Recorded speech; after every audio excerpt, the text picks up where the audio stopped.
information is so critical in that context.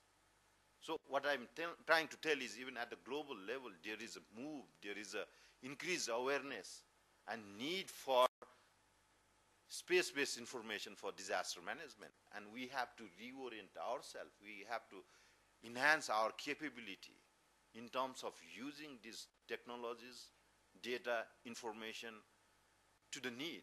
Again, it's not the question of from the purely research domain as such, but again, transforming this to the end users, those who need it. I think that's the most critical part. Now let me dwell a little bit on a ICIMOD perspective, that some of the focus, some of the past activities that we have done. Very in fresh memory, I think it's a very unfortunate incident, unprecedented incident, Pakistan floods. This is the first time that we have initiated rapid response mapping efforts. Giriraj and number of other colleagues here, acquiring satellite data from our colleagues from JAXA, NASA, almost near real time, and we are processing this information and sending this through the internet and other medium, and working very closely with our colleague, Mr. Imran Iqbal in Suparco, and through that medium disseminating to different stakeholders. And as we are getting this information, we are processing this information, and thanks to the internet, we are disseminating this information and on almost near real-time basis. I know the kind of acclamation and appreciation that we have received in the case of this particularly Pakistan floods. But I'm not saying that we have done an excellent job, but there are much to improve. The question is now, how do we really position in the context that in terms of providing rapid response mapping support in case of disaster, and more importantly, not only on a post-disaster, how do we really prepare ourselves? I think that's a key question. Many a times that we have attention when the disaster is struck and everybody is upbeat, how to help and humanitarian aspects and others. But preparedness is equally, on the other hand, important. And the question of a space-based information for disaster preparedness and the risk management is very, very important in the context.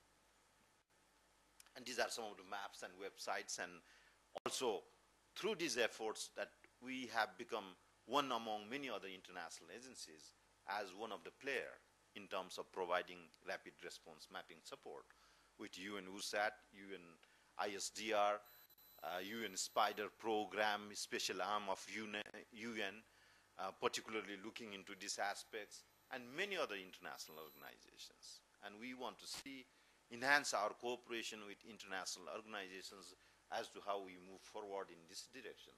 And we are very much excited about the Survey Himalaya project partnership with NASA as to how we can work together with our regional partners in a more cooperative manner in order to make a meaningful impact on the ground. So this is the Pakistan floods and the website through the Mountain Geo portal. That I just would like to backtrack again, 2008 in August, Koshi Barrage Dam. Massive flooding because of the embankment breached. 2.6 million people displaced in India. The kind of a magnitude of a disaster that you would see is a 2.6 million people displaced. You see the red areas below, little part on Nepal.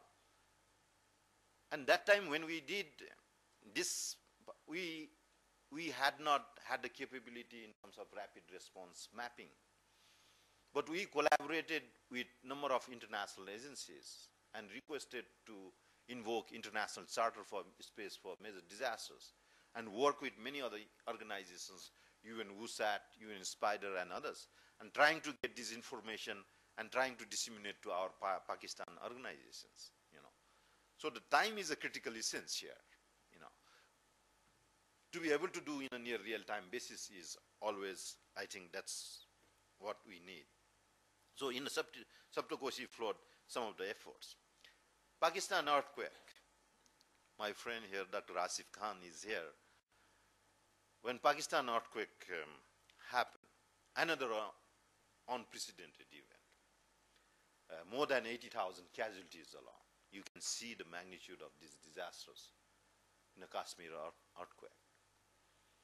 But again, from the geospatial science context, what we could do in a meaningful way, and one area was to build the capability in terms of different institutions, hazard mapping, vulnerability mapping.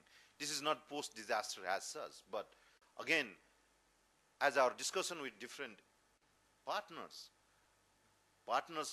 they need to equip with enhance their capability in terms of hazard, vulnerability, geospatial tools, methods, and so forth. So we partner with ITC Netherlands, UNU, United Nations University, ADPC, and conducted 2 courses there. And this is a part of some sort of a capacity building program with University of Peshawar that had taken place. So what I wanted to emphasize is, again, the whole capacity building of a different partner agencies is one of the critical need in the part in the Hindu-Kush Himalayan region. Now, in our own context, as you know, ICIMOD is engaged in a mapping of glaciers, glacier lakes, and also the glacier lake outburst floods. And using satellite-based information to doing this sort of inventory and see where are the hazardous lakes, where are the potential threat. So these are some of the locations of this thing.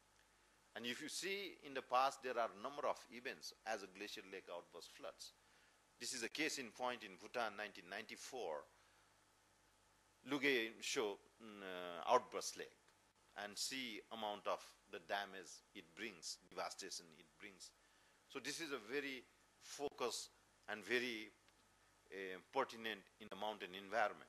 So we are using space-based technology to see the potential risks of these different lakes, so to speak. Landslides, my colleague had provided some of it, and this is on hot news. Attabad landslide, and still the big lake is intact there. And using satellite-based information from NASA and others, continue to monitor, and also there are a number of field-based information and others. But this is another disaster in the mountain areas. Also in Pakistan, in China, this year, you would see number of disasters, and this is a debris flow caused by Chubung Gulf in 1991. You would see the football field full of debris. So these are the different disasters in the mountain areas. We have also attempted in a way that some of the potentially dangerous lake assessment of glacier lake outburst flood hazards using hydrodynamic modeling, using satellite-based remote sensing. If the lake burst, what would be a consequent scenario below? And I'm also very pleased to announce that with Keio University, Professor Hiromichi Fuki, we had done a joint study with the lead from Keio University to establish an early warning system, very innovative kind of early warning system. I'm sure Professor Fuki would be talking with that regard. And trying to see if the lake outbursts, what are the implications? Where are the people would be affected? And how we can devise an early warning system to that effect. So it is estimated that there are 200 potential dangerous lakes in the entire Hindu-Kush Himalayan region.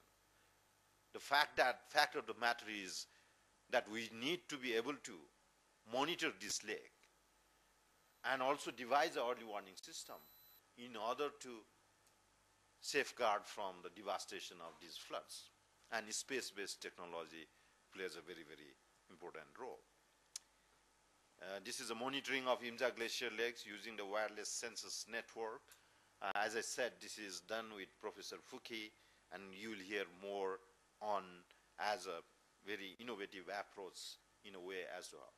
Forest fire, another disaster. I'm sure through Professor Yusuf Hussain that we'll be hearing more